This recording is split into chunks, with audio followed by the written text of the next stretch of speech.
ఈ మాటలో నుంచి ఫస్ట్ లైన్ ఒక మాట కనబడుతుంది, యెహోవాయే దేవుడు. అంటే యెహోవా ఏ దేవుడు అంటే చెప్పాలి. యెహోవా దేవుడు అంటే ఇంకొకళ్ళు కూడా కలిస్తే ఈక్వాలిటీ ఉంటుంది. ఎప్పుడైతే యెహోవాయే దేవుడు అన్నారో ఆటోమేటిక్గా ఇంకెవరూ లేరు అనే మాట అనమాట. కాబట్టి యెహోవాయే దేవుడు అనే మాట. అసలు ఆయన దేవుడు అనే మాట బైబిల్లో ఎక్కడైనా ఉందా అంటే చాలా చోట్ల ఉంది. మనం ఎప్పుడు చదువుకుంటాం నిర్గమాకాండంలో 20వ అధ్యాయంలో చూడండి 2వ వచనంలో అనుకుంటా ఉంటుంది,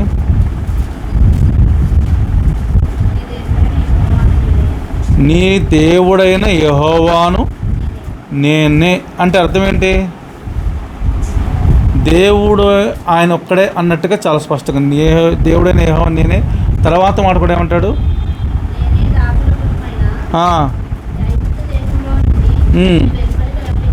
రప్పించును, నేను తప్ప వేరొక దేవుడు నీకు ఉండకూడదు. ఈ మాటలో మనకు క్లారిటీ వచ్చేస్తుంది. ఆయన తప్ప వేరొక దేవుడు చెప్పండి ఉండకూడదు అనే మాట. దీన్ని బట్టి చూస్తే ఆయన ఒక్కడే దేవుడు. దేవుడు అనే వాళ్ళకి లక్షణాలు కూడా ఉన్నాయని ఇప్పుడే చెప్తుంటాను. దేవుడు అనే లక్షణాలు మనిషితో సమానం కానే కావు. తర్వాత అద్వితీయుడు అని పేరు ఉంటుంది బైబిల్లో. అద్వితీయుడు అంటే అర్థం ఏంటి? ప్రథమము, ద్వితీయము, తృతీయము, చతుర్థము అని వింటాం. పెళ్ళి పత్రికలో రాస్తారు, మా ప్రథమ కుమారుడు అని రాస్తారు కదా, అంటే పెద్ద కుమారుడు. తర్వాత రెండో కుమారుడు ఏం రాస్తారు? ద్వితీయ కుమారుడు అని రాస్తారు. మూడో వాళ్ళైతే తృతీయ, అలా ఉంది కదా. ద్వితీయ అనే దానికి వ్యతిరేకమైన అర్థం ఏంటి? అద్వితీయము. బాగా వినండి. ద్వితీయం అంటే రెండు, అద్వితీయం అంటే ద్వితీయము కానిది, అంటే రెండు కానిది ఒక్కడే. అర్థమవుతుందా మీకు? అంటే ఒక్కడే దేవుడు అని అర్థం. ఆయనకున్న గుణలక్షణాల గురించి మనం ఎప్పుడు చెప్తుంటాం కాబట్టి ఆ మాట చెప్తున్నా. ఆయనకున్న లక్షణాలు కూడా ఏ పాపము లేనివాడుగా ఉండాలి. అది దేవునికి తప్ప ఇంకెక్కడ చూసినా పాపము అనేది వేరే వాళ్ళలో కనపడదు, దేవుళ్ళలో మాత్రం కనపడదు. ఆయన ఎలాంటి వాడు అనే పేరుంది లేవికాండం 20:26 మీకు తెలుసు చెప్పండి. నేను పరిశుద్ధుడైన యెహోవాను అంటాడు. అంటే ఆయన యొక్క గుణలక్షణం. దేవుడు ఆయనే అని చెప్పే దాంట్లో ఆయన మనుషులతో సమానుడు కాదు. అంటే ఇప్పుడు మరి మనుషులతో సమానంగా మనుషుల్లాగా ఉండి వాళ్ళ చరిత్రలో ఉన్న వాళ్ళు దేవుళ్ళు అంటే కాదు అని అర్థం. ఇక్కడ అర్థమవుతుందా? దేవుడు అనే అతను మనుషులకి సంబంధం ఉండదు, మనుషుల్లాంటి కోరికలు వారికి ఉండవు. ఎప్పుడు చెప్తాను కదా, కామ, క్రోధ, లోభ, మోహ, మద, మత్సరం మొత్తం ఎన్నవి? 6. వాటిని ఏమంటారు? 6 గుణాలు, అర్షడ్ గుణాలు అంటారు.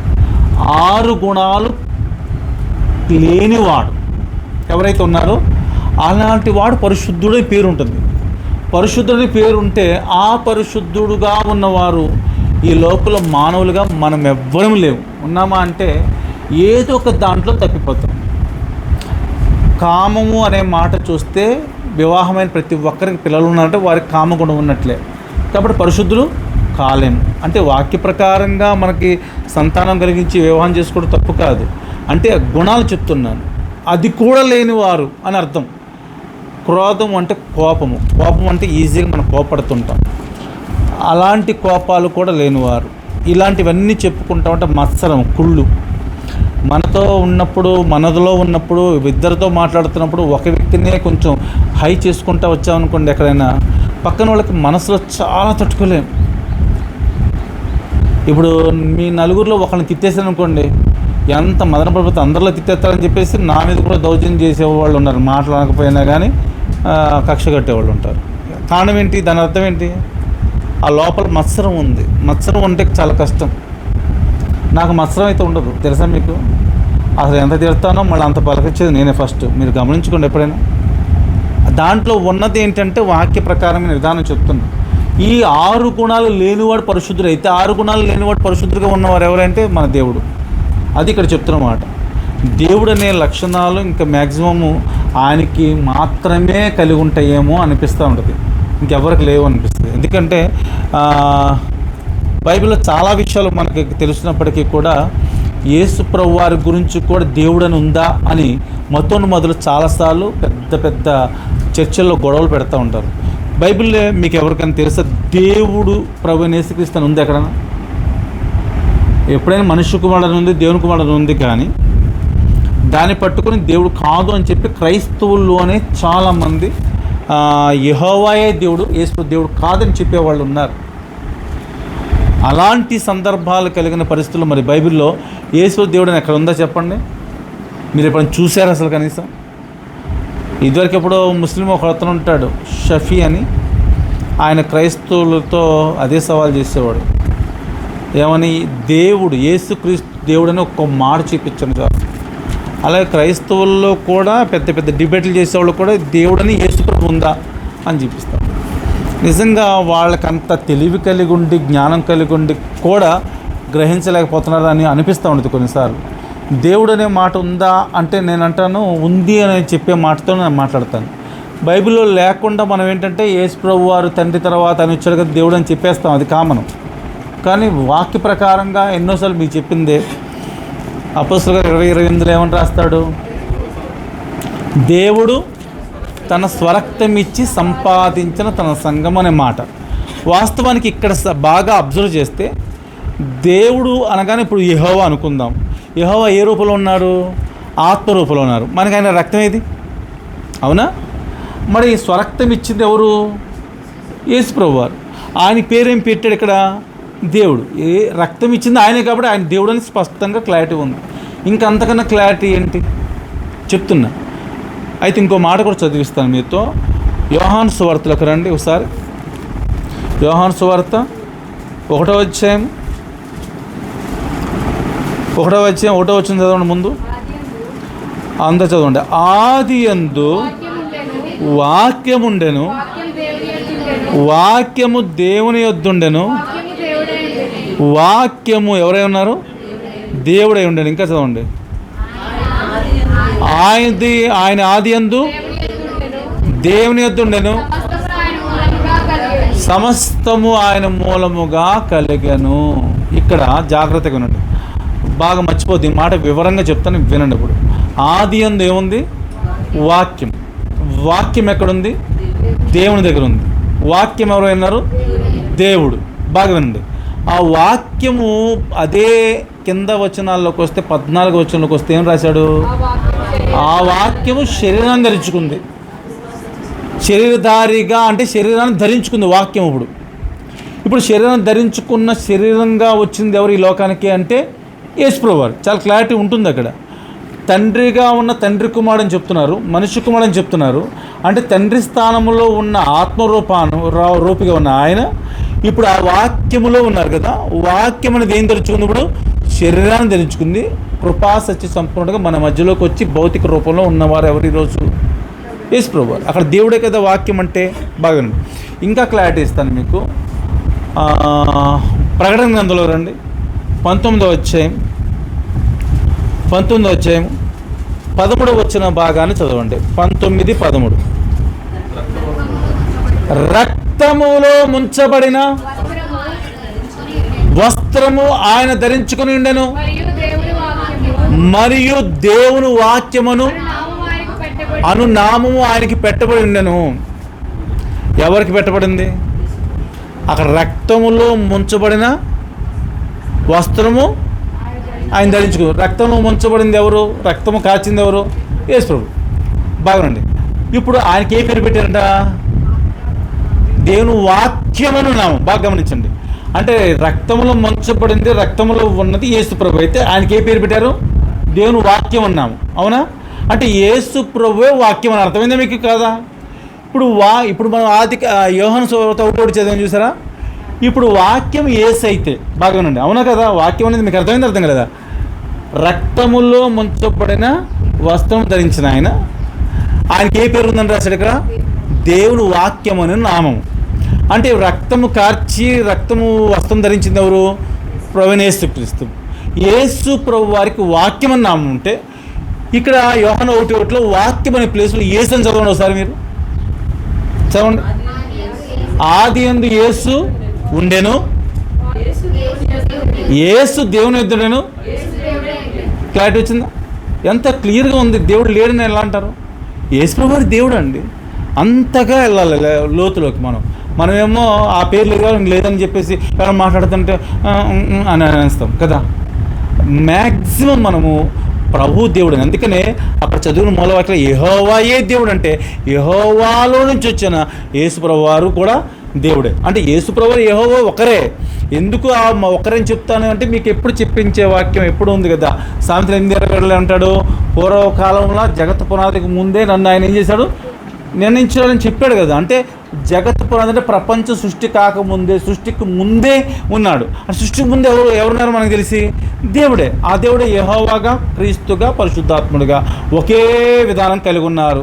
ఎందుకంటే వారు ముగ్గురు కలిపి ఏకత్వంగా మనం చూస్తాం బైబిల్లో కదా. త్రిత్వం కలిగిన ఏకత్వం ఎలా మనం ఎప్పుడు చెప్పుకుంటాం కదా. ఆదికాండం 1:26 అంటాడు, దేవుడు మన పోలిక చొప్పున మాట రాస్తాడు.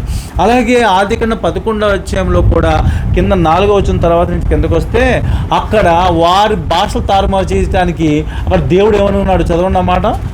11వ అధ్యాయం అక్కడ చెప్తాను, అది కరెక్ట్గా ఆ మాట చదివిస్తాను మీతో. మనము దిగిపోయినట్టు చూడండి, ఎన్నో వచనం, 7వ వచనం చదవండి. గనుక చదవండి, మనము దిగిపోయి వాళ్ళు ఒకరి మాట ఒకరికి తెలియకుండా అక్కడ వారి భాషలు తారుమారు చేయడం రండి అని అనుకోని. మనము దిగిపోయి అంటే ఎక్కడి నుంచి? పరలోకం నుంచి. ఎవరు మనము అంటే? దేవుడే కదా. అంటే సమానత్వం కోసం చెప్తున్నా. ఇంకొక ముంచు క్లారిటీ ఇస్తాను చూడు. ఆదికాండంలో 18వ అధ్యాయం ఇక్కడ 2వ వచనం చదువుతాను, చదవండి. అతడు కన్నులెత్తి చూచినప్పుడు ముగ్గురు మనుషులు అతని ఎదుట నిలవబడి ఉండిరి. అతడు వారిని చూచి గుడారపు వాకిట నుండి వారిని ఎదుర్కొనుటకు పరిగెత్తి నేల మట్టుకు వంగి. ఎవరిని చూసి? ఎవరు ఈ వాక్యం చేస్తే 18వ అధ్యాయంలో గుర్తురాలు. మమ్మీ వనం దగ్గర సింధూరం వృక్షం దగ్గర ఉన్నప్పుడు ఈ అబ్రహాము ఆ ముగ్గురు మనుషులుగా వస్తున్న వారిని చూచి సాష్టాంగపడి నేల మట్టుకు ఇదైపోయి వారిని ఎదుర్కోవడానికి పరిగెత్తి నేల మట్టుకు వంగాడంట. అంతవరకు మీకు ఏమర్థమైంది? ముగ్గురు మనుషులు చూశారండి. ముగ్గురు మనుషులను చూసినప్పుడు ఏమానంలో ఈ 3వ వచనం చదవండి సార్. ప్రభువా, నీ కటాక్షము నా మీద ఉన్న ఎడల ఎవరినన్నాడు? ముగ్గురున్నప్పుడు ఎవరినంటాం? ప్రభువులారా అనాలి, అంతే కదా. మీ ఇంట్లో అందరు ఉన్నా అనుకోండి, రేపొద్దున్న ఏదైనా ఫంక్షన్కి పిలవాలనుకోండి, మీరు రండి అంటా, నువ్వు రండి అంటానా? నువ్వు రండి అనగా అసలు ఆ ఒక్కరు కూడా రారు. మా వాళ్ళందరూ నన్ను పిలుస్తుందా అనుకుంటాం కదా. అంటే మీరు అనే మాట వాడాలి, ప్రభువులారా అని మాట్లాడాలి, ప్రభువా అని మాట్లాడతాను. అంటే ముగ్గురు కలిపి ఒకరే.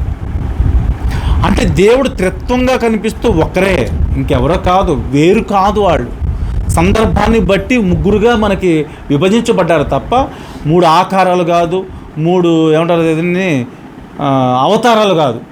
అర్థమైందా? కాబట్టి దేవుడు చాలా క్లియర్గా మనకి చెప్తున్న మాట ఈరోజు ఒక్కడే. ఆ ఒక్కడు యెహోవాగా ఉన్నాడు. ఇప్పుడు మనం చూసాం వాక్య ప్రకారంగా. ఆ వాక్య ప్రకారంగా కూడా యేసు ప్రభువు వారు కూడా ఎవరైనా రాసింది బైబిల్లో? దేవుడిని ఉందా లేదా? దేవుడు స్వరక్తం ఇచ్చాడు, అక్కడ ఉంది. రెండోది వాక్యం అనే నామం కలిగిన యేసు ప్రభువు ఉంది. ఆ వాక్యం అనే ప్లేస్లో పెడితే యేసే ఎవరైనారు? దేవుడే ఉన్నాడు. ఇంకా క్లియర్గా ఇంకో వాక్యం ఏమంటారా? చూడండి, తీతుకు రాసిన పత్రిక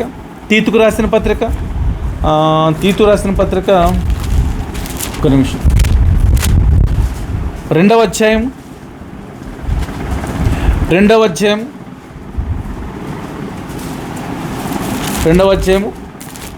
13వ వచనం చూడండి ఒకసారి. అనగా 13 అదేనా? అనగా మహాదేవుడును మన రక్షకుడైన చాలండి. ఏం పేరు రాశారు ఆయనకి? మహాదేవుడు మన రక్షకుడైన యేసుక్రీస్తు అన్నారు కదా. క్లియర్గా ఉంది కదా. దేవుడిని పేరు లేదని ఎలా చెప్పగలరు? ఇప్పుడు కూడా అర్థం కాదు. అంత పెద్ద జ్ఞానవంతులకి ఈ చిన్న చిన్న వాక్యాలు అర్థం కావా? దానికి కూడా ఇది చెప్తారులేండి, వారు అవసరమైతే విమర్శగా వెళ్ళొచ్చు. కాబట్టి మన మూలవాక్యం ప్రకారంగా ఏమైంది అక్కడ? యెహోవాయే దేవుడు. చెప్పండి, ఎవరు? యెహోవాయే దేవుడు. ఆ మాట మరొకసారి చదవండి అందరు కలిసి. 118వ కీర్తన 27 చదవడం. యెహోవాయే దేవుడు, ఆయన మనకు వెలుగును అనుగ్రహించి ఉన్నాడు. ఉత్సవ బలి పశువును త్రాళ్ళతో బలిపీఠము కొమ్ములకు కట్టుడి. చాలండి. ఇక్కడ యెహోవాయే దేవుడు అనే మాటకి మీకు అర్థమైంది, ఇంకెవరు లేరు అని. యెహోవా అనే ప్లేస్లో ఎవరు పెట్టుకోవచ్చు? ఈ తర్వాత యేసు ప్రభువారుగా కుమారుడుగా వచ్చారు అని. ఎందుకంటే అక్కడ రిఫరెన్స్లు మీకు అర్థమయ్యేది చెప్పుకుంటూ వస్తూ వచ్చాను. యేసు ప్రభువారి యొక్క ఆ రూపానికి గుర్తుగా ఆది కాండము 3వ అధ్యాయములోనే ఆదాము హవ్వ పండు తిని ఆజ్ఞ అతిక్రమించినందువలన వచ్చిన ఆ పాపం వలన వచ్చి జీతం మరణం అనే దానికి తప్పించడం కోసం ఆదాముని చంపకుండా హవ్వను చంపకుండా వాళ్ళని ఎందుకు చంపకుండా అని అంటున్నానంటే, ఆజ్ఞ అతిక్రమం ఏంటి? పాపం. పాపం వల్ల జీతం ఏంటి? మరణం.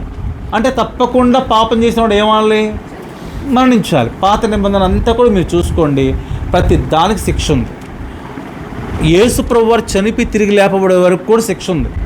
అందుకని వ్యభిచారం ముందు పట్టబడిన స్త్రీ వ్యభిచారం చేస్తుండగా పట్టుకుంటే ఆవిడని తీర్పు ప్రకారంగా ధర్మశాస్త్ర ప్రకారం ఏం చేయాలి?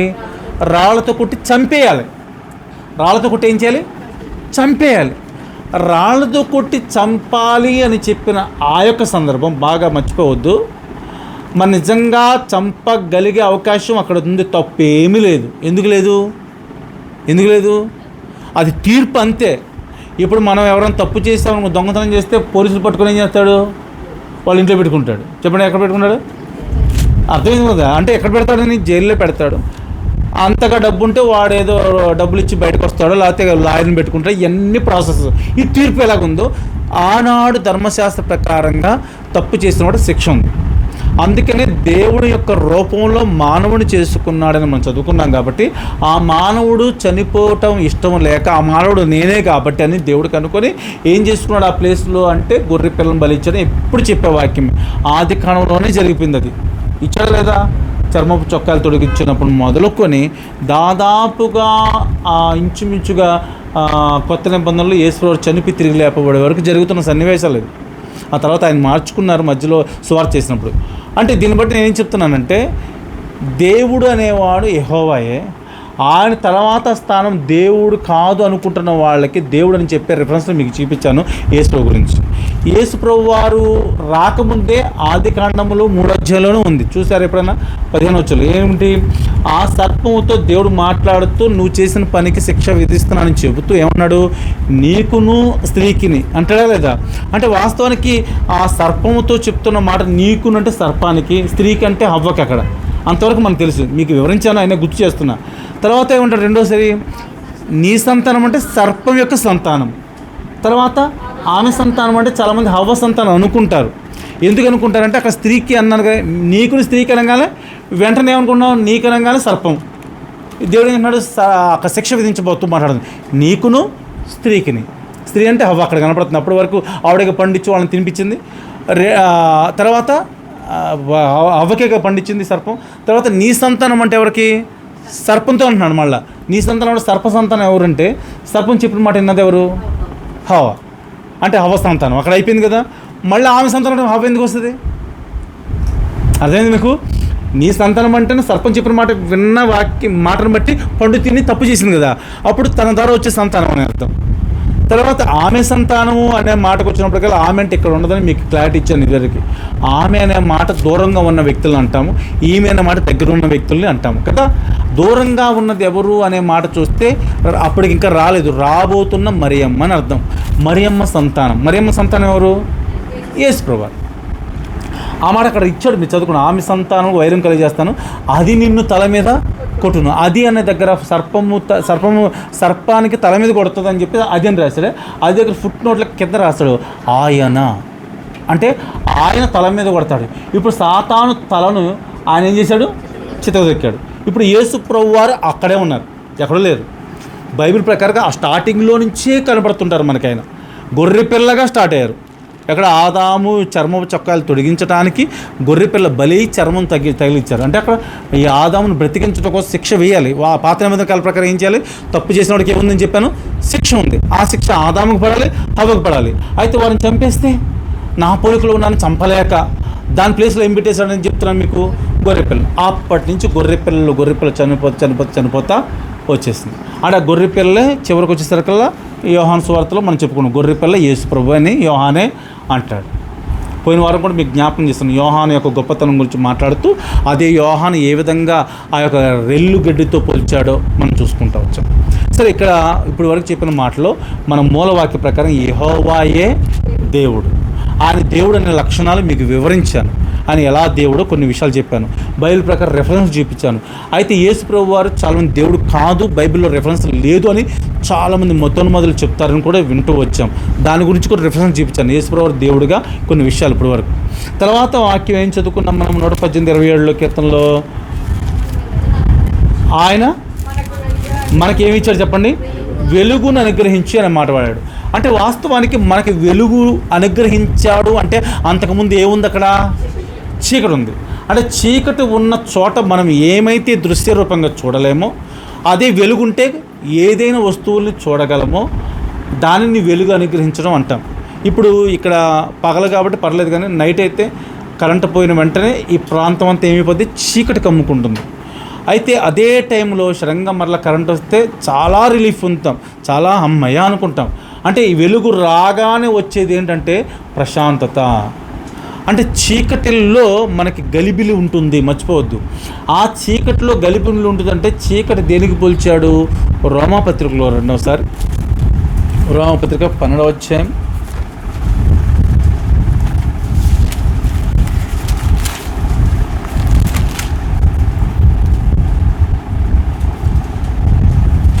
12వ అధ్యాయము ఒకసారి ఫస్ట్ వచనం చదవని చెప్తాను.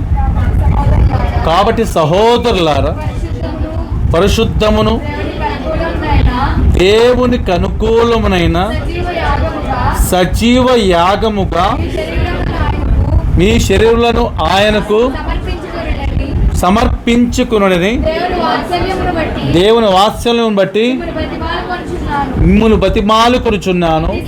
ఇట్టి సేవ మీకు యుక్తమైన. తర్వాత కూడా మీరు ఈ లోక మర్యాదను అనుసరింపక ఉత్తమమును అనుకూలమును సంపూర్ణమై ఉన్న దేవుని చిత్తమేదో పరీక్షించి తెలుసుకున్నట్లు మీ మనస్సు మారి నూతనమవటం వలన రూపాంతరం పొందుడి. ఈ 2 వచనాల భావాన్ని ఒకసారి సింపుల్గా తెలియపరుస్తాను, వినండి. ఇక్కడ రాస్తున్నవాడు పరిశుద్ధమును దేవునికి అనుకూలమైన సజీవంగా మీ శరీరంలో ఆయన సమర్పించుకోక ముందు మన శరీరంలో ఏముంటుంది అని చెప్తున్నానంటే, తప్పకుండా శరీరానికి ఉండే కోరికలు అన్నీ ఉన్నాయి. ఏది సమర్పించుకోక ముందు, యేసు ప్రభువులోకి రాకముందు శరీరానికి తలవించరికాల వరకు ప్రతి కోరిక మనకు తెలుసు. చెడ్డ కోరికలే, మంచి కోరికలేమి ఉండవు. ఏదో చెడ్డ కోరిక అనగా పెద్ద పాపాలు చేయక్కర్లా. సినిమా చూడాలని కోరిక చెడ్డ కోరిక కాదా? అబద్ధాలను మనసు కోరిక చెడ్డ కోరిక కాదా? ఎదుటి వాళ్ళని తిట్టాలని కోరిక చెడ్డ కోరిక కాదా? దొంగతనం చేయాలని కోరిక చెడ్డ కోరికలు కాదా? ఇలాంటివన్నీ శరీరములో ఉండేవి. అయితే శరీరమును సజీవ యాగం కనుక సమర్పించుకోక ముందు వరకు ఇలా ఉన్నాయంటే దేనికి పోల్చాలి ఇవి అని అంటే చీకటికి. గలిబిలి ఆత్మ అని చెప్పాను కదా ముందు, చీకటికి పోల్చుకోవాలి. ఈ చీకటి తర్వాత ఎలా మార్చబడుతుంది సమర్పించుకుంటే? చెప్పండి, వెలుగుగా మార్చబడుతుంది. జాగ్రత్త గమనించండి. తర్వాత ఇట్టి సేవ మీకు యుక్తమైనది అన్నది. ఇట్టి సేవ సమర్పించుకున్న సేవ అంటే వెలుగులోకి వచ్చే సేవ. తర్వాత 2వ వచనంలో ఉన్నాడు, మీరు ఈ లోక మర్యాదను అనుసరింపక. ఈ లోక మర్యాదలు ఏముందని అర్థం? చీకటి. అర్థమవుతుంది నా మాట మీకు? ఈ లోకంలో ఉన్నదంతా మీరు చెప్పేయచ్చు. ఇప్పుడు శరీరాశ, నేత్రాశ, జీవనం, ఈ 3 కూడా తండ్రి వలన పుట్టినవి కాదు. తండ్రి వల్ల పుట్టలేదంటే లోక సంబంధమైనది. లోకంలో ఉన్నదంతా భయంకరమైనది ఏంటంటే ఆ సాతాను కంట్రోల్లో ఉందని చెప్పగలం. ఎందుకు సాతాను కంట్రోల్ ఉంది చెప్పండి?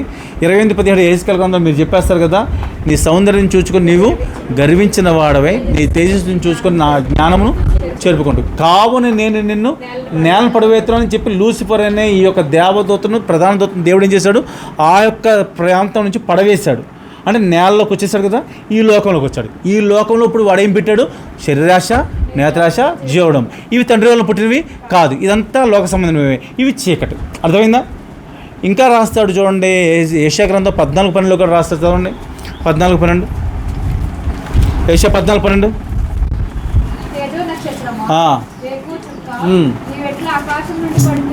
చూడండి ఏమన్నాడు? తేజో నక్షత్రం అంటే వెలుగుతూనే ఉంటారు. వెలుగు చూడగానే మనం దేవుడు అనుకుంటాం, కానీ పొరపాటు. చాలాసార్లు మీకు చెప్పాను కూడా, మనం ఏమనుకుంటే తెల్లగా ఉంటే తెల్ల బట్టలు వేసుకుంటే పాస్టర్, లేకపోతే నల్ల బట్టలు వేసుకుంటేనేమో సాతాను, ఇలా అని మన ఊహ కోరికలు అంతరంగ జీవితం గురించి మాట్లాడడం. అంటే ఇక్కడ రాస్తున్నప్పుడు తేజో నక్షత్రం వెలిగిపోతున్న నక్షత్రం కదా, వేకు చుక్క, పొద్దునే కనిపించే ఆ చుక్క చాలా చాలా బాగా ఆహ్లాదకరంగా ఉంటుంది. నీవెట్లు ఆకాశం నుంచి, అంటే ఆకాశం నుంచి పడిన తర్వాత లోకంలో పడింది. లోకం అంటే ప్రపంచమే కదా, ఈ లోకంలో ఉన్న శరీరాశ, నేత్రాశ, జీవడంబం కలిగజేసింది. తర్వాత ఇంకా రాస్తారు చదవండి.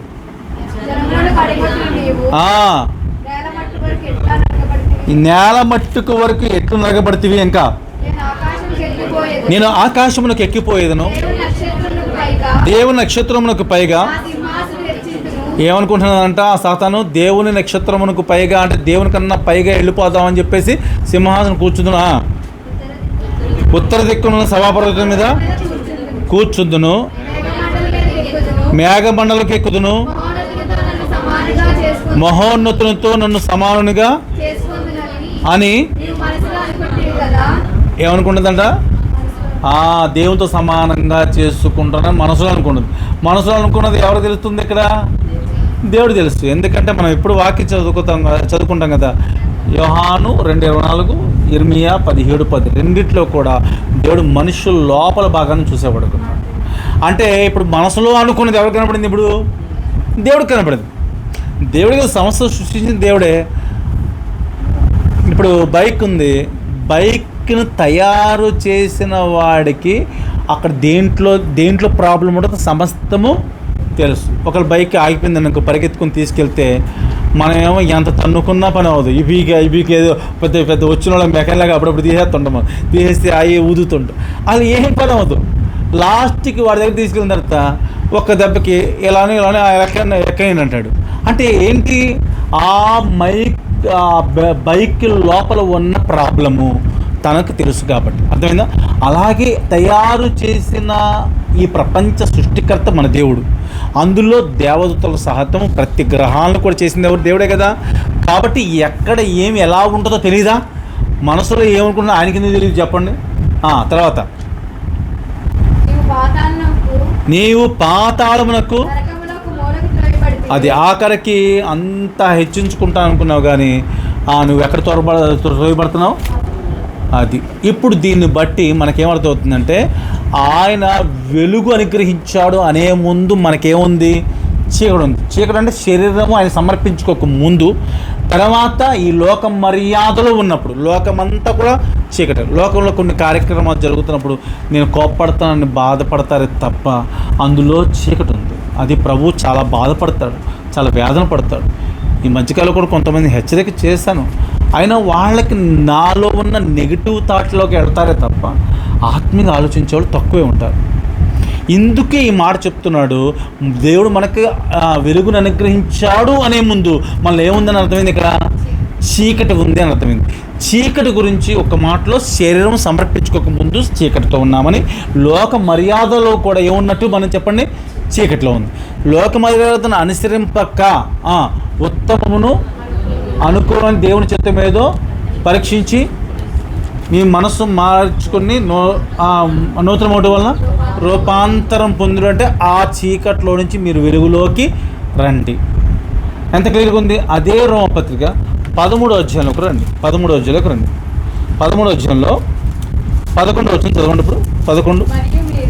మరియు మీరు కాలము నెరిగి నిద్ర మేలుకొని వేళ అయినదని తెలుసుకొని అలాగు చేయడి, మనము విశ్వాసం అయినప్పటికంటే ఇప్పుడు రక్షణ మనకు మరి సమీపంగా ఉన్నది. రాత్రి చాలా గడిచి పగలు సమీపంగా ఉన్నది కనుక అంధకార క్రియలను విసర్జించి తేజ సంబంధమైన యుద్ధోపకరణములను ధరించుకొందము. ఇక్కడ రాత్రి చాలా గడిచి, పైవచనం ప్రకారం కూడా మీరు కాలం నెరిగి నిద్ర మేలుకుని వేళ అయినది అంటే ఏ నిద్ర అనుకున్నారు? పొద్దున్నే సిగ్గు లేకుండా 8ంటికి లేసేవాళ్ళు ఉంటారే, వాళ్ళ గురించి మాట్లాడుతున్నారు. భౌతికంగా. ఆత్మీయంగా ఏంటి తెలుసా? మెలకుగా ఉండి కూడా నిద్రపోతుంటాం మనం. అంటే ఆత్మీయమైన పనులు చేయకపోవడమే నిద్ర. అర్థమవుతుందా? చాలామంది ఎలా నిద్రపోతారో వాళ్ళకి దేవుడు మాట్లాడు, దేవుడు వాళ్ళతో ఉండటం కష్టం. దేవుడు భౌతికమైన క్రియలు ఎవరికైనా చేసేస్తాడండి. దేవుడు సూర్యుడు ఎవరి మీద పెట్టాడు చెప్పండి? పాపం చేసి తాగుబోతుడు మీద సూర్యుడు పట్టలేదా? ఎవరు చేశారు? దేవుడేగా. దేవుడు మాకేం చేయడంటే దేవుడు అది చేయట్లేదు ఏంటి? వర్షం ఎవరి మీద పెడుతున్నాడు? ఒక్క యేసుప్రభు పెట్టలకేమో ఆపేసి సాతాను పెట్టల మీద వర్షం బాగా పెట్టి వరద పెడతాడా? లేదు కదా. దేవుడు అందరినీ ప్రేమిస్తాడు, అందరికి ఇచ్చేది భౌతికమైన అందరికి ఇచ్చేసుకుంటూ వెళ్తున్నాడు. చాలామంది అనుకుంటారు కదా దేవుడు మన ప్రార్థనని చేస్తాడు అనుకుంటారు. కాదు, దేవుడు చేయాలని చేస్తాడు. కొన్ని మాత్రం దైవికంగా వచ్చిన తర్వాత నీకు పరీక్ష కోసం ఆ కార్యాలు చేయడు. నువ్వు ఎంతవరకు నిలబడతావు నేను టెస్ట్ చేసుకుని తన బిడ్డకు చేసుకోవాలని. ఇక్కడ మీరు బాగా గమనించండి.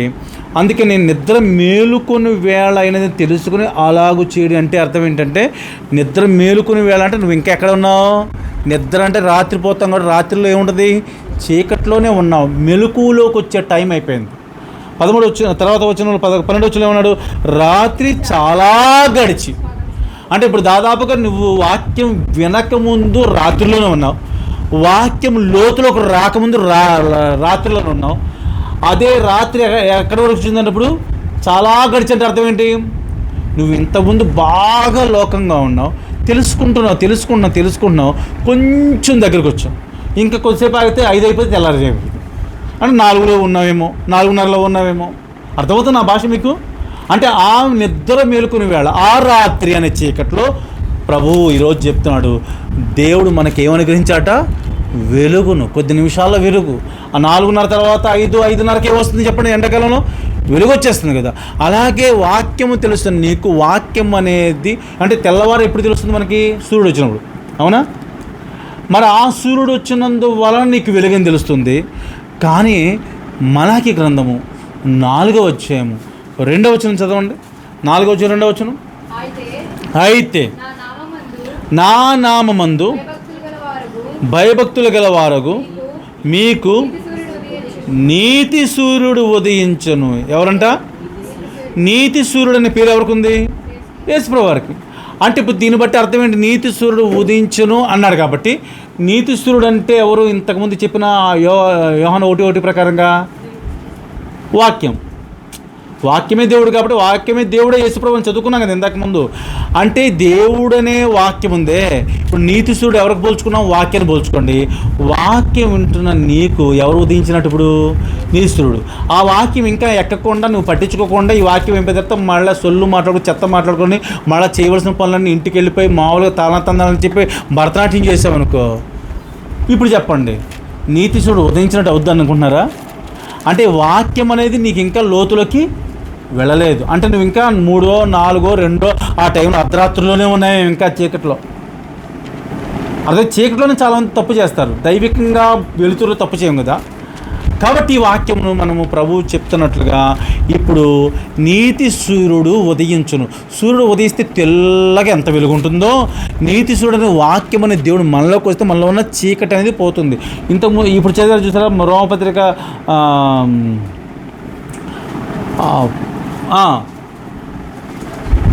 13వ అధ్యాయం చదివి చూస్తారా? 13వ అధ్యాయం 12వ వచనం. అది జరిగిపోయిన తర్వాత 13వ వచ్చింది చదవండి. ఇప్పుడు అల్లరితో కూడిన ఆటపాటలు మత్తైనను లేకయు కామ విలాసములైనను పోకిరి చేష్టలను లేకయు మత్సరమైన లేకయు పగటి యందు నడుచుకున్నట్లు మర్యాదగా నడుచుకుందాము అంటున్నాడు. అంటే ఇప్పుడు పగటి యందు నడుచుకున్నాడు, మర్యాదగా నడుచుకుందాం అంటే అవన్నీ దేనికి పోల్చినప్పుడు? చీకటి. అర్థమైందా? ఈ చీకట్లో ఉన్న వారికి ప్రభు చెప్తున్న మాట, ఆయన మనకి ఏమి అనుగ్రహించాడు? ఈరోజు వెలుగు అనుగ్రహించాడు. వెలుగు అనగానే భౌతికమైన వెలుగు చూడదు. వెలుగు ఉన్నప్పటికీ కూడా చాలామంది కన్నీళ్ళతో ఉన్న వాళ్ళేమా మనకు సమస్య వస్తే తట్టుకోలేకపోతే ఎంత వెలుగుంటే సుఖం ఏంటండి? ఎంత ఫంక్షన్లో అందరూ హ్యాపీగా డ్యాన్స్ చేస్తూ ఉంటారు. ఎవరో బాధలో మనసికంగా క్షోభతో ఉన్నవారు అక్కడికి వచ్చినా కానీ కన్నీళ్లతోనే ఉంటారు, బాధతోనే ఉంటారు. కారణం ఏంటి అంటే లోపల వాళ్ళకేదో ఒక బాధ ఉంది. అంటే ఈ వెలుతురుని బట్టి ఆ బాధ లోపలికి వాళ్ళకి ఏమున్నట్టు ఇప్పుడు చీకటి ఉన్నట్టు. అలాగే మనకు కూడా అల్లరితో కూడిన ఆటపాటలు కానీ ఇవన్నీ కలిపి కూడా ఒక చీకటితో పోల్చినట్టుగా మనం కూడా దేవునికి వ్యతిరేకంగా ఏది చేసినా అది చీకటితోనే పోలుస్తున్నాడు. కాబట్టి దేవుడు మన మూలవాక్యం 118 కీర్తన 27 చరణ ప్రకారంగా ఫస్ట్ లైన్లో ఏం చదువుకున్నాం? ఫస్ట్ యెహోవాయే దేవుడు, ఆయన మనకి ఏమని ఇచ్చాడు? ఈరోజు వెలుగునిచ్చాడు. అంతకుముందు ఏం కలిగి ఉందాం? మనం చీకటి కలిగి ఉన్నాం. చీకట్లో ఏమున్నాయి చెప్పండి? పాపకు సంబంధించినవన్నీ కూడా ఇక్కడ ఒక లిస్ట్ కూడా మనము చూస్తాము. అవునా? అది చీకటి సంబంధించిందే, అది వెలుగు సంబంధమైనవి కానే కాదు. ఇంకా మీకు వెలుగు సంబంధమైన జీవితం ఎలా ఉంటుందో ఇప్పుడు ఇంతకుముందు సాతాను గురించి కూడా మనం చదువుకున్నాము. వాడు ఎలా ఉన్నాడు? వాడు తేజో నక్షత్రమా వేకువ చుక్క అనే పేరు వాడాడు.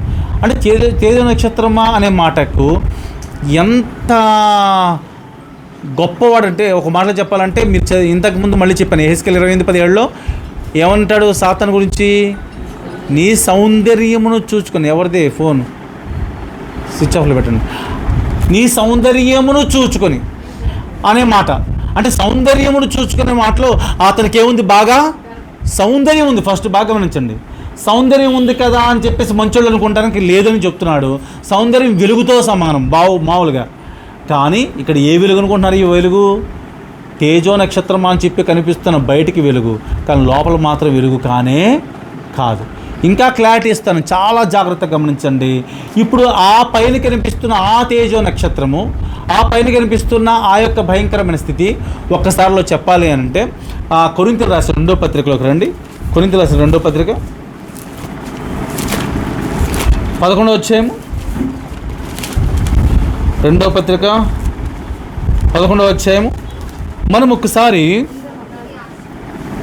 13 నుంచి చదవండి. అయితే 13 నుంచి చదవండి. ఏలయనగా అట్టివారు క్రీస్తు యొక్క అపోస్తుల వేషము ధరించుకున్న వారే ఉండి దొంగ అపోస్తులను మోసగాండ్రకు పనివారినై ఉన్నారు. ఇది ఆశ్చర్యము కాదు, సాతాను తానే వెలుగుదూత వేషము ధరించుకునంట. ఇక్కడ చాలా జాగ్రత్తగా సాతాను ఏ రూట్లో ఏ వేషం వేసుకున్నాడంట? సాతాను అనగా అందరు గుర్తొచ్చేదని చెప్పండి. నల్లగా ఉంటాడని, 2 కొమ్ములు ఉంటాయని, పళ్ళ కూరలు పెట్టాడని చెప్పేసి క్రిస్మస్ నాటికలు వేస్తూ ఉంటారు. అసలు సాతాను అలా ఉండడు.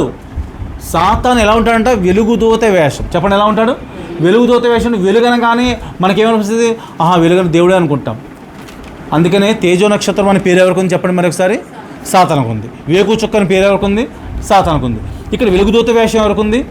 సాతానుకు. సాతానుకు ఉందంటే సాతానే కదా డైరెక్ట్గా కింద రాస్తారు, చదవండి. గనుక వాణి పరిచారకులు నీతి పరిచారకుల వేషము ధరించుకునుట గొప్ప సంగతి కాదు. అర్థమైందా? వాణి పరిచారకులు. ఎవరు పరిచారకులు? సాతాను యొక్క పరిచారకులు. ఏ పరిచారకులుగా ఉన్నారంటే నీతి అంటే నీతి పరిచారకులు నటిస్తారు అని అర్థం. నీతి పరిచారకులు వేషం వేసుకునే వాళ్ళు ఎవరు చెప్పండి? సాతాను వాడు. సాతాను ఎలా ఉన్నాడు? వెలుగుదూత. వెలుగనగానే మనకు ఎవరు గుర్తొస్తారు? ఫస్ట్ దేవుడు గుర్తొస్తారు. కానీ దేవుడు వెలుగులో ఉన్నాడని కాదు. ఇప్పుడు దీన్ని బట్టి చూస్తే వాక్య ప్రకారంగా మన మూల వాక్యంలో మనకు దేవుడు ఏమి అనుగ్రహించాడంట? వెలుగు అనుగ్రహించాడు. వాస్తవానికి వెలుగులా కనిపిస్తున్న వాడు ఎవరు ఇక్కడ? సాతాను. వాడు చీకటి కలిగి ఉన్నాడని చెప్పి ఇంతవరకు చాలా లేఖన వాళ్ళు మనం చదువుకుంటూ వచ్చాం. అయితే దీనిని బట్టి చూస్తే ఇంకొక మాట కూడా చదివేసి 4వ అధ్యాయం చూడండి. కొరింథీయులకు రాసిన 2వ పత్రిక 4వ అధ్యాయం 4వ వచనం భాగం చదువుతాం. 4వ అధ్యాయం 4వ వచనం. దేవుని స్వరూపి అయి ఉన్న క్రీస్తు మహిమను కలుపరచు సువార్త ప్రకాశము వారికి ప్రకాశింపకుండా నిమిత్తము ఈ యుగ సంబంధమైన దేవత అవిశ్వాసులైన వారికి మనోనేతలకు, అంటే వాస్తవానికి ఎప్పుడైతే అవిశ్వాసంలోకి వస్తామో మనలోకి చూపుగా ఉన్నది ఏం చేస్తున్నాడు? వాడు గుడ్డితనం కలిగేస్తాడు. గుడ్డితనం ఎలా కలిగజేశాడో మీరు అడగచ్చు. బైబిల్లో చాలా ఉన్నాయి. ఒక మాటలో చెప్పమంటారా? నిజంగా ఎమ్మాయి గ్రామంలో 2 వ్యక్తులు యేసు ప్రభుతోనే సమాధి దగ్గర నుంచి వచ్చిన తర్వాత యేసు ప్రభుతో నడుస్తారు కదా.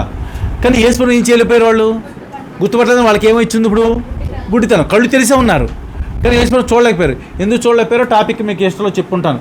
సమాధి దగ్గరికి వెళ్తారు చూసారా, వెళ్ళిన వాళ్ళకి దేవుడు కనపడ్డ, దేవుడు మాట్లాడిన బైబిల్లో ఉంది. వాళ్ళ సంబంధాలు ఉన్నాయని బైబిల్ రాసాం కదా, మనం చదువుకున్నాం. యోహాను సువార్త 20వ అధ్యాయంలో కూడా చదువుకుంటాం. ఈ ఇద్దరు మనుషులు యేసు ప్రభుతో నడుస్తూ ఉన్నప్పటికీ యేసుని గుర్తుపట్టలేకపోయారు. కారణం ఏంటి? వారు అప్పటికి ఎక్కడికి వెళ్ళారు? సజీవుడైన యేసు ప్రభుని అక్కడ వెతకొద్దన్నా కానీ వెళ్ళి వెతికినందువలన యేసు ప్రభు వారు వాళ్ళతో సంబంధాలు కట్ చేసేసాడు అంతే. అందువల్ల గుడితనం. అర్థమైందా? అలాగే మీరు ఇంకా గుడితనము గురించి చెప్పాలంటే ఏశావు యాకోబు ఇద్దరు ఉన్నారు. ఏశావు ఏమో వేటాడి తీసుకురమ్మని చెప్పి వాళ్ళ నాన్న మీకు బ్లెస్సింగ్ ఇస్తున్నాను, ఆశీర్వదిస్తారు, వెళ్ళి నాకు కావాల్సిన వేటాడి మాంసం తీసుకొచ్చి భోజనం పెట్టు, నాకున్న ఆశీర్వాదాలు నీకే ఇస్తాను, నేను కళ్ళు చూపు తగ్గిపోయింది బాబు అని చెప్పి పంపిస్తాడు. పంపించిన తర్వాత ఇక్కడ యాకోబు వాళ్ళ అమ్మ చక్కగా కూర వండేసి లోపల పంపిస్తుంది. పంపించిన తర్వాత ఆయనకు గుడ్డితనం వలన ఎవరిని చూడలేకపోయాడు? యాకోబుని కనిపెట్టలేకపోయాడు. యాకోబుని కనిపెట్టలేకపోయిన సందర్భానికి ఆ గుడ్డితనం భౌతికమైనదే, కానీ అసలైంది ఏంటో తెలుసా? ఈయన వస్తున్న తర్వాత అక్కడ రాస్తాడు బైబిల్లో, యాకోబు వెళ్ళిన తక్షణమే, అంటే వెంటనే వస్తాడు. రావటం వల్ల ఏం జరిగింది? అతన్ని చూడలేకపోయాడు, అతని దగ్గర ఆశీర్వాదాలు పొందలేకపోయాడు. ఈ గుడ్డితనం అన్నమాట. కనుక మనం మూలవాక్యం మర్చిపోవద్దు. మూలవాక్య ప్రకారంగా బైబిల్లో రాసిన ప్రతి మాటను మనం జ్ఞాపకం చేసుకుందాం. ఇక్కడ 118 కీర్తన మరొకసారి 27వ వచనం చదువుకొని మనము ఆరాధనలోకి వెళ్ళడానికి ప్రయత్నం చేద్దాం. చదవండి ఒకసారి. యెహోవాయే దేవుడు, ఆయన మనకి వెలుగును అనుగ్రహించి ఉన్నాడు, ఉత్సవ బలి పశువును త్రాళ్లతో బలిపీఠపు కొమ్ములకు కట్టుడు. ఇక్కడ ఫస్ట్ లైన్ మార్గం ఏంటి చెప్పండి? యెహోవాయే దేవుడు అనే వాక్యాలు చాలా రిఫరెన్స్లు బైబిల్లో ఉన్నాయి. నిర్గమకాండ 20వ అధ్యాయం 1, 2, 3 వచనాలు మనం చూసుకున్నాం. ఆయన దేవుడు, ఆయనకున్న లక్షణం ఏంటి చెప్పండి? దేవుడైన వాడు ఎలాంటి వాడు? పరిశుద్ధుడు. ఆ పరిశుద్ధుడు కాబట్టే ఆయన దేవుడు అంటానికి. అంతేకాదు మీకు చాలా లక్షణాలు కూడా చెప్పాను. హర్షడ్ గుణాలు లేనివాడు పరిశుద్ధుడు అని, కామ క్రోధ లోభ మోహ మత మత్సరములు లేనివాడు పరిశుద్ధుడు. అలాంటి పరిశుద్ధుడిగా ఉన్నవాడు మాత్రం దేవుడు అవుతాడని చెప్పాం. అలా చూసుకుంటే ఆ 6 గుణాలు ప్రతి ఒక్కరిలో ఉన్నాయి. ప్రపంచంలో ఉన్న వారిలో ఈ హర్షడ్ గుణాలు అంటారు. 6 గుణాలు. కామం అనేది ప్రతి ఒక్కరికి ఉంది. వివాహమైన ప్రతి ఒక్కరికి పిల్లలు పుట్టారంటే వాళ్ళ కామం ఉంది. కోపం వస్తుంది, క్రోధం అంటే. తర్వాత లోభము అంటే లోభతో అంటే పిసింతనం, ఇది ఎవరొకళ్ళు ఉందా లేదా. తర్వాత లోభం, మదం అంటే గర్వం, మత్సరం అంటే కుళ్ళు. ఇవన్నీ ప్రతి మనిషిలో, ప్రతి ఒక్కరిలో ఎవరొకళ్ళలో కూడా ఉంటూనే వచ్చింది. కాబట్టి ఎవరు పరిశుద్ధులు కారు. పరిశుద్ధులు కానప్పుడు దేవుడు కాలేడు. కానీ ఈ దేవుడు అనేవాడు యెహోవాలో చిన్న లోపం మనం కనిపెట్టలేము బైబిల్ ప్రకారం పాత నిబంధనలో. మరి యేసు ప్రభు వారు గురించి కూడా మనం చదువుకుంటూ వచ్చాం. ఆయన ఎంతమంది దేవుడు అంటే ఒక్కడ కాదు, త్రిత్వం గురించి కూడా ఆదికాండం 1:26 చూసాం. ఆయన మన స్వరూపం అంటాడు. తర్వాత 11:7 ఆదికాండంలో చూసాం. మనము దిగిపోయి బాబెల్ పర్వతం కట్టే వాళ్ళని ఏం చేస్తానన్నాడు? భాషలు తారుమారు చేస్తానన్నాడు. వాస్తవం అది ఎక్కడ కడదాం అనుకుంటున్నారు వాళ్ళు? ఆకాశం అంటే గోపురం కడదాము, దేవునితో సమానంగా ఇచ్చించుకుందాం అనుకుంటారు వాళ్ళు. అప్పుడు దేవుడు అంటాడు మనము దిగిపోయి అంటాడు. అంటే దేవుడితో ఎవరున్నారు? కుమారుడు, పరిశుద్ధాత్మ, ముగ్గురు కలిపి ఒక్కరే. అప్పుడే ఉన్నారు ఆయన. అక్కడి నుంచి దిగిపోయి అంటాడు. తర్వాత అలా చూస్తే మరలా మీకు వచ్చాను ఆదికాండం 18వ అధ్యాయంలోకి వచ్చాను. అక్కడ 3 మనుషులు ఎదురొస్తుంటే అబ్రహాం వెళ్తూ ఉండి అక్కడ 3 మనుషులను ఏమనాలి వాస్తవానికి? ప్రభువులారా. లేకపోతే మనం 3 వచ్చారనుకోండి మీరు మా ఇంటికి, అమ్మ 2 లోపల కూర్చోండి అంటాను. ఒకరు వస్తే గౌరవంగా అండి అంటాం. కానీ వాస్తవానికి నువ్వు అంటే ఒకరు, మీరు అంటే కొంతమంది అని అర్థం. అలాగే అక్కడ ఏమన్నాడంటే ప్రభువా అంటున్నాడు. 3 చూసి ఎవరు? అబ్రహాం. 3 అంటే ఎవరు? ఇక్కడ తండ్రి, కుమార, పరిశుద్ధాత్మ. అట్లా 3 కలిసి ఉన్నారని చెప్తున్నాను. దేవుడు అంటే యేసుప్రభు వారు తర్వాత స్థానం కాదు, వాస్తవానికి అప్పుడే ఉన్నారు యేసుప్రభు వారు. అది మీకు సామెతల గ్రంథం 8:22 వచనంలో స్పష్టంగా చెప్పాను. ఏముంటుంది అక్కడ? భూమి పునాది సృష్టికి ముందే, పూర్వము నుండే ఎవరున్నారు? ఆయన నన్ను కలుగు చేసినని రాస్తాడు. ఓకే. తర్వాత మనము ఇక్కడ దేవుడు గురించి మాట్లాడుతూ మళ్ళీ ఎక్కడికి వచ్చాం? మనం యేసుప్రభు దగ్గర వచ్చాం. యేసుప్రభు దేవుడైనా అని ఉందా అంటే చాలామంది లేదు అని చాలా మీకు కావాలంటే వీడియోస్ ఇస్తాను. మతోన్మాదులు కానీ క్రైస్తవుల్లో కొంత యెహోవా సాక్షులు అనేవాళ్ళు కానీ యేసు ప్రభు దేవుడు అనే మాట వాళ్ళు యాక్సెప్ట్ చేయాలి. బైబిల్లో ఒక్క రిఫరెన్స్ చూపించాను అంటున్నాడు. మీకు ఎన్ని రిఫరెన్స్ చూపించాను? ఇప్పుడు 3-4 చూపించాను కదా. ఒక్క మాటలో చెప్పేస్తున్నాను. 20-28 అపోస్తలులు ఏమంటాడు? దేవుడు తన స్వరక్తం ఇచ్చి సంపాదించిన సంఘం అంట. దేవుడు అంటే యెహోవా అనుకుంది, యెహోవా ఆత్మరూపంలో ఉంటాడు.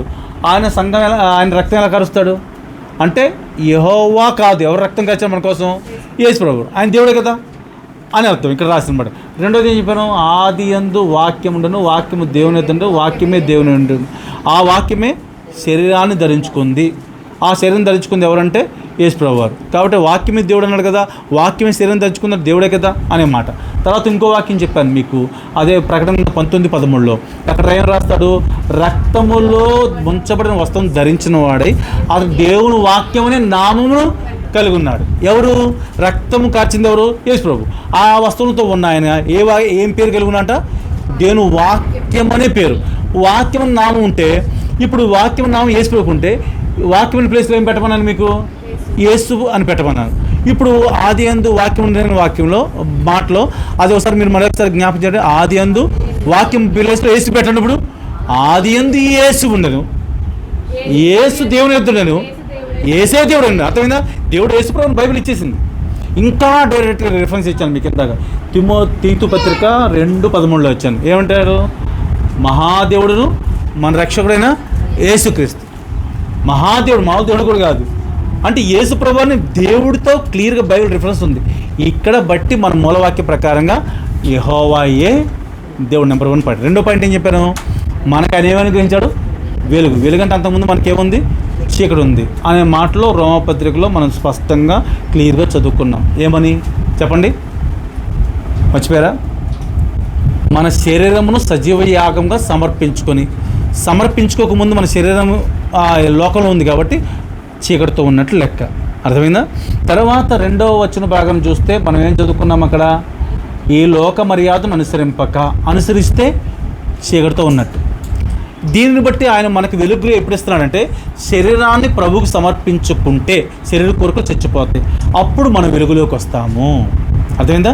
తర్వాత 2వ భాగం మనం చదువుకున్నప్పుడు ఈ లోక మర్యాదను అనుసరింపక, లోకంలో ఏముంటే మనకు తెలుసు, శరీరాశ, నేత్రాశ, జీవడము, ఈ తండ్రి వల్ల పుట్టినవి కాదు, ఈ లోక సంబంధమే అన్నాడు.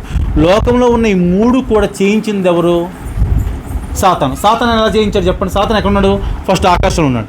ఆకాశం నుంచి ఆయన ఎక్కడ తోసేసారని చదువుకున్నాం మనం. ఎజికేల్ 28:17 ప్రకారంగా సౌందర్యం చూసుకుని గర్వించినందుకు తోసేశాడు.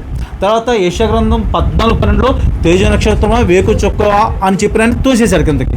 అంటే ఆడు ఇక్కడికి వచ్చి లోకమంతా వాడు కంట్రోల్ చేసుకున్నాడు. అవునా? లోకం కంట్రోల్ చేసుకుందంటే వెలుగుతోంది, చీకటితో ఉందా? చీకటితో ఉంది. చీకటితో ఉన్న వాళ్లకు ప్రభు ఏమి ఇస్తున్నాడు? ఈరోజు వెలుగును అనుగ్రహిస్తున్నాడు. అది మూలవాక్యం. ఆ వెలుగు సంబంధంగా ఉన్నవాడు సాతాను కూడా ఉన్నాడు. మనం ఇందాక చదువుకున్నాము స్పష్టంగా కొరింథీ 2వ పత్రిక 11-14 వరుసగా చదువుకుంటూ వచ్చాం కింద వరకు. అందులో చూసిన ప్రకారంగా వాడు ఏ వేషం వేసుకున్నాడంట? వెలుగుదూత వేషం వేసుకున్నాడు సాతాను. అలాగే దేవుని సేవకులుగా ఉన్నాడు కొంతమంది కూడా ఎలా ఉంటారు? బయటకు కనిపించే వెలుగుదూత వేషం, కానీ పాస్టర్లా ఉంటారంట. నిన్న ఒక అక్క చెప్తున్నారు అనమాట, ఇంతకుముందు వాళ్ళు పాస్టర్ ఉండేవారంట, ఏదో ఊర్లో పేర్లు చెప్పను, ఇప్పుడు లేరంటలే. ఆయన చక్కగా చర్చి దగ్గరే బయటే పక్కకి వెళ్ళిపోయి డైరెక్ట్గా మందు తాగేసి లోపలికి వచ్చి వాక్యం చెప్పేవాడంట. మళ్ళీ పేర్లు చేస్తే వాళ్ళని అడుగుతారని చెప్పటం అంతే. మళ్ళీ తర్వాత అవసరమైతే అదే తర్వాత సిగరెట్ తాగేసేవాడు. అందరూ ఎదురుకుండే పక్క వెళ్ళిపోయి తాగేసి వచ్చేసేవాడు. అసలు ఎంత ఘోరంగా ఉంది, అసలు ఊహించలేకపోయాను నేను. అలాంటి వాళ్ళు ఉంటారంటే ఉంటారేమో, అది చీకటి కదా మరి. ఆ సిగరెట్ తాగడానికి కూడా మళ్ళీ లోపలికి వచ్చి అక్క ఇప్పుడు తీసుకురాని కూడా అంటే లోపలికి వచ్చి అసలు ఇంత అది పాస్టర్ మళ్ళా వాక్యం అంటే ఎరగదీసేస్తాడండి. ఏ వేషం అది? వెలుగుదూత వేషం. అంటే చీకట్లో ఉన్నట్టే కదా. అందుకనే ప్రభు మనకి ఏమని గ్రహించాడు? మూలవాక్య ప్రకారంగా వెలుగుని గ్రహించాడు. బయటకు చూస్తే ఆ చీకటి దేనికి పోల్చాడంటే అల్లరితో కూడిన ఆటపాటలు, మత్తు, కామ విలాపం అని చెప్పి ఒక లిస్ట్ చదువుకున్నాం మనం ఇందాక ఆ రోమపత్రిక 11వ అధ్యాయం 13వ వచనంలో కదా.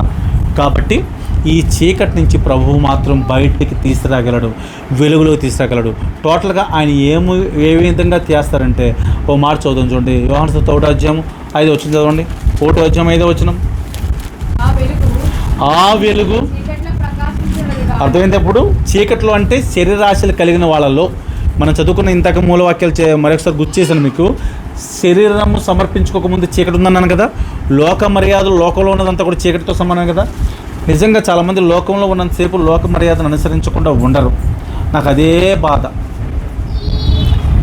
అనేక కార్యక్రమాల్లో ఆచార వ్యక్తమని పెడుతుంటే తట్టుకోలేక వాళ్ళు వెళ్ళి అడుగుతుంటే వాళ్ళకేమో బాధగా అనిపిస్తూ ఉంటాను. కానీ అది దేవుడికి మాత్రం బాధ కాదు, దేవుడు ఇష్టపడతాడు. అలాగే మనకి ఇలాంటి సందర్భాల్లో క్వశ్చన్ చేసినందుకు కూడా మానేసిన వాళ్ళు ఉన్నారు తెలుసా. అంటే నేను దుర్మార్గులా కనపడుతున్నాడు దృష్టికి, కానీ దేవుని దృష్టికి మాత్రం అనిపించనుగా. మొహమాట లేకుండా చెప్పేస్తాను. కారణం ఏంటంటే దేవుడు నన్ను రేపొద్దున క్వశ్చన్ చేస్తే నేను తట్టుకోలేను.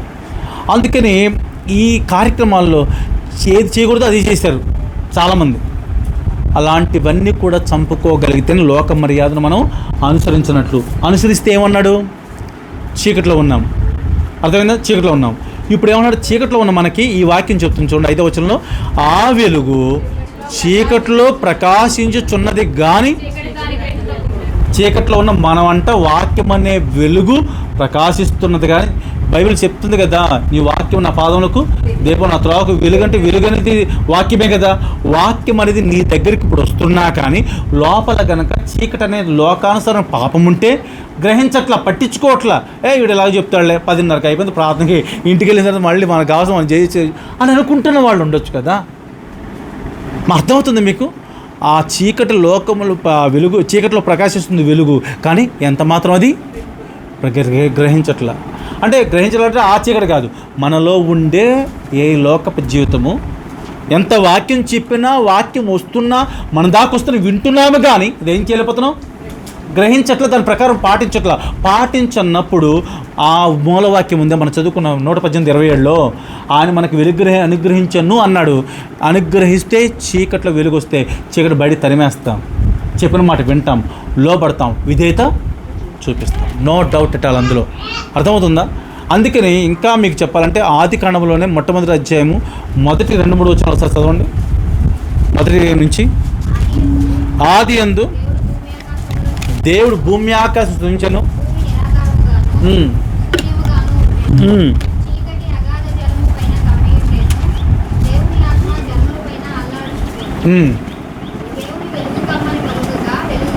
చాలండి, ఈ వాక్యం అందరికి తెలుసు. మీకు ఇదివరకు కూడా ఒక సందర్భంలో చెప్పాను. ఈ దీంట్లో వచ్చి క్రిస్మస్ మెసేజ్ చెప్పాను ఇదివరకు.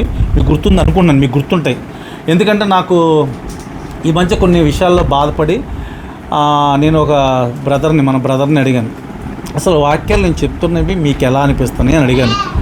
మొన్నే ఒక వారంలో అడిగితే ఎప్పుడో 10 సంవత్సరాల కింద చెప్పిన లిస్ట్ అంతా చెప్తున్నాను నాకు.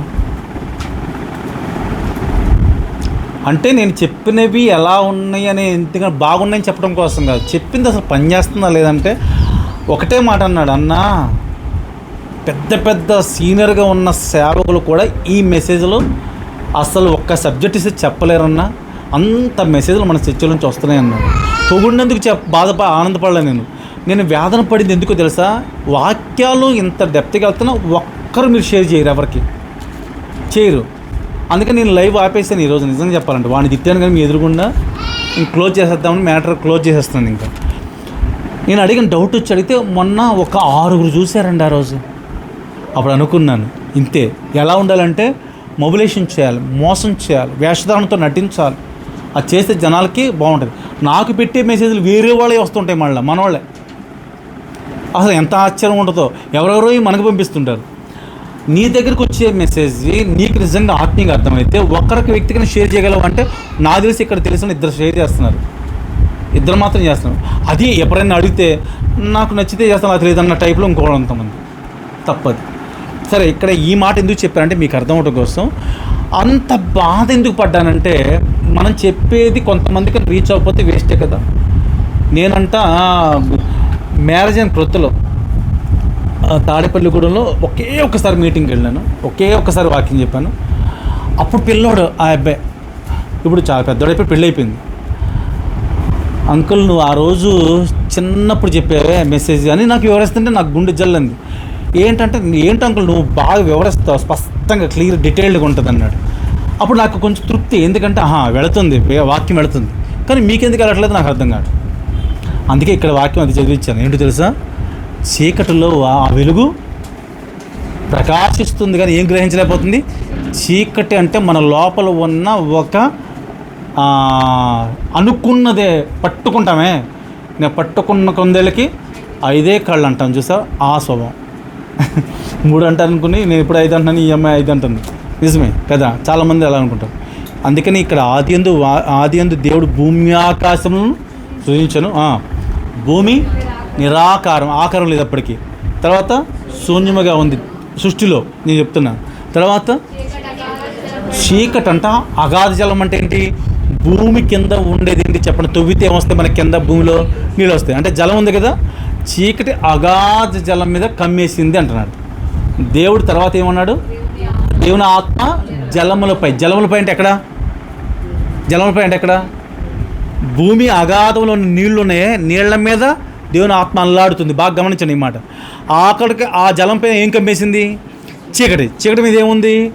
దేవుని ఆత్మ అల్లాడుతుంది. బాగా గమనించండి ఈ మాట. దీన్ని స్పిరిచువల్ వేలోకి వద్దాం.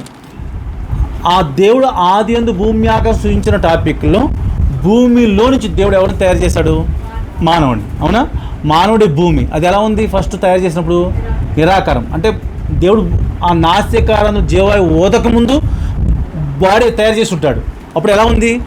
ఒక ఆకారంగా చేసినా దానికి కదలిక లేదు, ప్రాణం లేదు, జీవం ఏమాత్రం లేదు. ఆ తర్వాత దాంట్లోకి ఆయన ఊపిరి ఊదిన తర్వాత జీవాత్మ ఆయన అంటాడు కదా. అంతకుముందు ఏముందంటున్నానంటే, భూమిని తవ్వితే అగాధ జలం ఉంది కదా. భూమి అంటే ఎవరికి చెప్తున్నాము? మానవుడు. నిన్నంతా ఎవరైనా కష్టపడ్డారంటే ఇద్దరు నిద్రపోతున్నారు, పేరు చెప్తే మళ్ళీ పరువు పోదని నేను అనట్లేదు. కానీ ఇంత కష్టమై ఎంత ప్రేమతో ఎంత లోతుగా ప్రభుని అడుగుతుంటే జాగ్రత్త ఏమండి. భూమి ఎక్కడుంది? భూమి లోపల ఏమన్నా చెప్పండి? అగాధం. తవ్వితే అగాధం వస్తుంది. లోపల నుంచి ఏమొస్తుంది చెప్పండి? మనం బోర్ వేసుకున్నా కానీ నీళ్ళు వస్తాయి. ఇక్కడ భూమి అంటే ఎవరైనా చెప్తున్నాను నేను? మానవుడు. భూమికి లోపల అగాధ జలం ఉన్నట్టు మానవుడు లోపల, బాగా గమనించండి, మానవుడు లోపల ఏముంది చెప్పండి? చెప్పండి ఏముంది? మానవుడు లోపల ఏముందంటాం? హృదయం. మర్చిపోద్ది మాట. అంటే అక్కడ అగాధ జలంలో చీకటి కమ్మింది. ఇక్కడ మానవుడే భూమి అయితే భూమి అగాధం ఏంటి చెప్పండి? మీ ఇద్దరు ఆడుకోవద్దు, ఇది చూడండి, ఇది చూడండి, ఆడుకోవద్దు. చూడండి, చెప్పండి. భూమి అగాధ జలము అన్నాడు. భూమి అంటే ఏం చెప్పండి? భూమి అంటే ఎవరు? ఆఫ్ పెద్ద చెప్పండి. భూమి అంటే ఎవరు? నిన్ను అడుగుతాను ఇక్కడి నుంచి. భూమి అంటే మానవుడు. భూమికి అగాధ జలం, భూమిని తవ్వితే అగాధంలో నీళ్ళు ఉన్నాయి అన్నట్టుగా భూమి అంటే మానవుడు లోపల భాగం ఏంటి? హృదయం. అక్కడ అగాధ జలం ఏమి కమ్మేసింది? చీకటి. ఇప్పుడు మన యొక్క హృదయము మీద ఏం కమ్మింది? చీకటి. అంటే పాపాలు కమ్మినాయి. బాగా గమనించండి. దేవుని ఆత్మ జలములపై ఏం చేస్తుంది? అల్లాడుతుంది. బాగా గమనించండి. దేవుని ఆత్మన వాక్యం అన్న దేవుడే కదా. వాక్యం అనే ఈ ఆత్మ మనలోకి ఇప్పుడు ఏం చేస్తుంది తెలుసా? రావాలని అల్లాడుతుంది. ఈ హృదయం మీద చీకటి ఏం చేసింది? పాపం కమ్మేసి లోపల రానివ్వకుండా. సాయంత్రం సినిమా 6 చూడలేదు కదా, అందుకని ఎంతసేపు చెప్పినా కానీ వాక్యం వెళ్తాం. సాయంత్రం 6 మా ఫ్రెండ్స్తో ఎక్కడికి వెళ్తానప్పుడు గవర్నమెంట్ థియేటర్కి వెళ్తాను. ఇలా మైండ్ సెట్ ఉంటుంది. దీన్నే చీకటి కమ్మటం. చీకటి కమ్మింది కాబట్టి అగాధ జలం మీద కమ్మిన ఆ చీకటి మీద దేవుని ఆత్మ ఏం చేస్తుందంటే, ఎప్పుడు నా వాక్యం విని మారతాడా అని దేవుని ఆత్మ అల్లాడుతుంది. లోపలికి వచ్చేద్దాం. అర్థమైంది మీకు?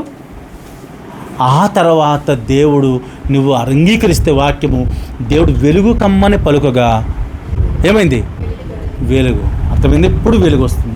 వెలుగు కమ్మని పలుకంటే ఇప్పుడు ఏమవుతుంది? చీకటి బయటికి ఛాన్స్ ఇస్తే నువ్వు ఛాన్స్ ఇవ్వాలి. అందుకనే చీకటిలోకి వెలుగు ప్రకాశిస్తున్నా కానీ చీకటి ఎంత మాత్రము గ్రహించట్లేదు. ఇప్పుడైనా సరే వాక్యంని నువ్వు ఛాన్స్ ఇస్తే లోపలికి వస్తాడు. వస్తేనే ఇప్పుడు ఏమైనట్టు చెప్పండి?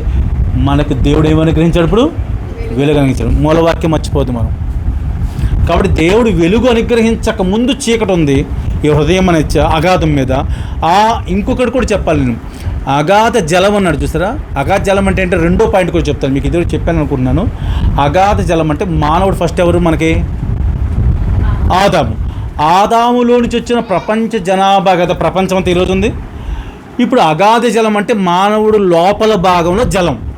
ఈ మాటకి ఏమంటే ప్రకటన గ్రంథము 17వ అధ్యాయం 15 వచ్చింది చదవండి. ప్రకటన 17:15.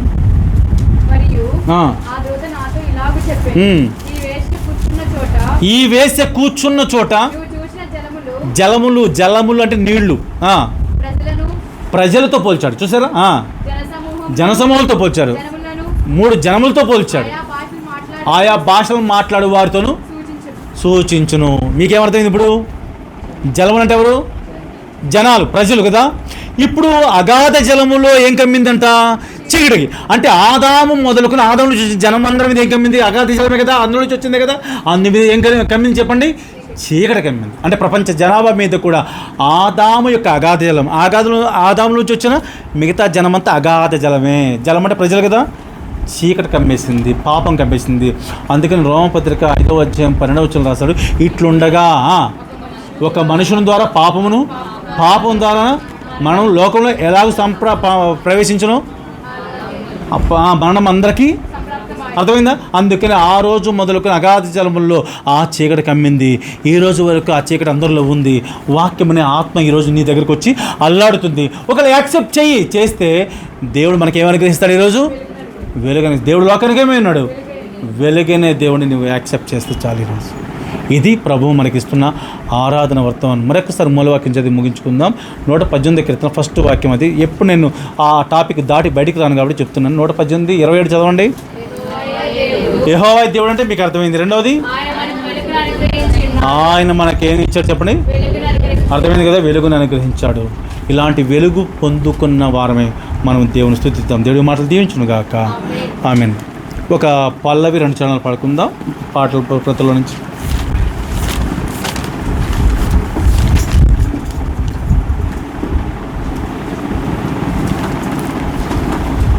256 పాట పార్సింగ్ 256.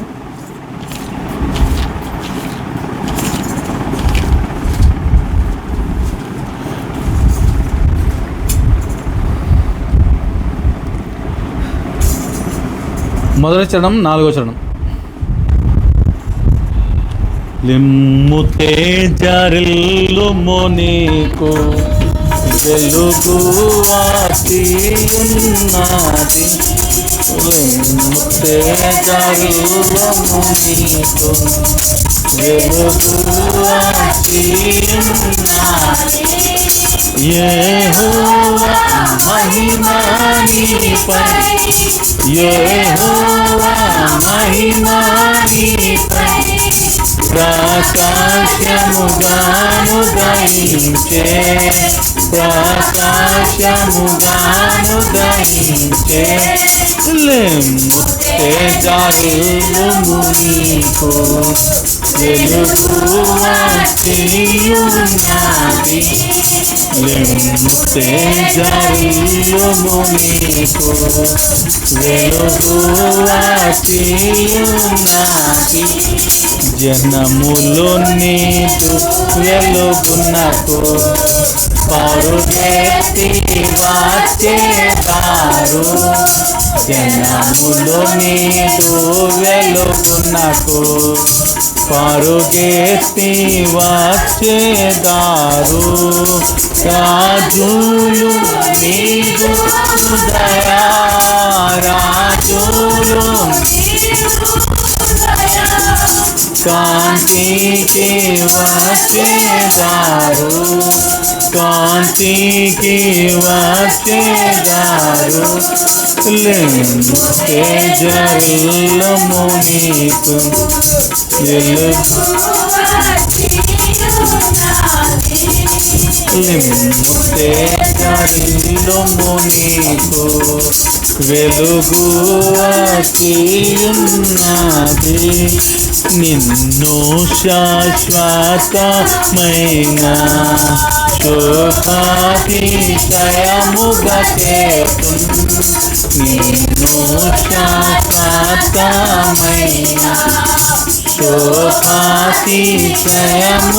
చేతును, బహుతరములకు సంతోష, బహుతరములకు సంతోష కారణముగా చేసెదను, కారణముగా చేసెదను, లిమ్ము తేజరిల్లుము నీకు వెలుగు ఆతియున్నది, లిమ్ము తేజరిల్లుము నీకు వెలుగు ఆతియున్నది, యెహోవా మహిమ నీపై, యెహోవా మహిమా నీపై ప్రాకాశముగాను దహించే, ప్రాకాశముగాను